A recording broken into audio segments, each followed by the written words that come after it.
আজকে আমি মারাঠি পদ্ধতিতে বানাচ্ছি সজনের ডাঁটা। আর সজনের ডাঁটাটাকে মারাঠিতে বলা হয় শেওগাচা শেঙ্গা। তো প্রথমে আমি ডাঁটাগুলোকে কেটে জলে ধুয়ে নিচ্ছি। আর এবার বানাবো মশলা। তার জন্য নিয়েছি 2টো কাঁচা লঙ্কা, কয়েকটা রসুন আর 2টো পেঁয়াজ, অল্প একটু আদা। এবার কড়াইতে আমি সাদা তেল গরম করে তাতে পেঁয়াজ, রসুন, আদা, কাঁচা লঙ্কাকে একটু ভেজে নিচ্ছি। আর এই যে ভেজে এখন আমি মিক্সারের বাটির মধ্যে নামিয়ে নিচ্ছি। এটা ঠান্ডা হলে তারপরেই আমি মিক্সিং করে নেব। আবারও কড়াইটা বসিয়ে অল্প একটু তেল দিয়ে তেলটা গরম হলে দিয়ে দিচ্ছি সজনে ডাঁটাগুলোকে। এবার ডাঁটাগুলোকে কিছুক্ষণ ভেজে আমি নামিয়ে রাখবো। আবারও ওই কড়াইটা বসিয়ে আমি দিয়ে দিচ্ছি আরও একটু তেল। এবার আমি এতে দিলাম সাদা জিরে আর 2টো তেজপাতা আর বানিয়ে রাখা মশলাটা।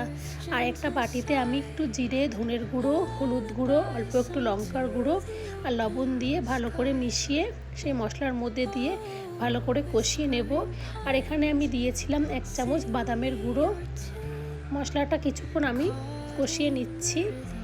তারপর এর মধ্যে আমি দিয়ে দেব টমেটো কুচি। আমি এখানে একটা টমেটো কুচি দিয়ে দিয়েছি। টমেটোটা দিয়ে ভালো করে কষিয়ে তারপর দিয়ে দিলাম সজনের ডাঁটাগুলোকে।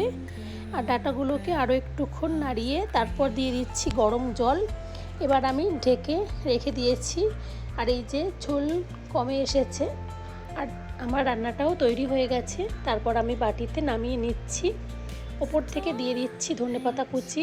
ব্যাস হয়ে গেছে আমার রান্না। তো এখন খাবার গুছিয়ে নিচ্ছি। তো বাটিতে নিয়ে নিয়েছি সজনের ডাঁটার তরকারি আর গরম গরম ভাত, রুটি আর পেঁয়াজ লেবু।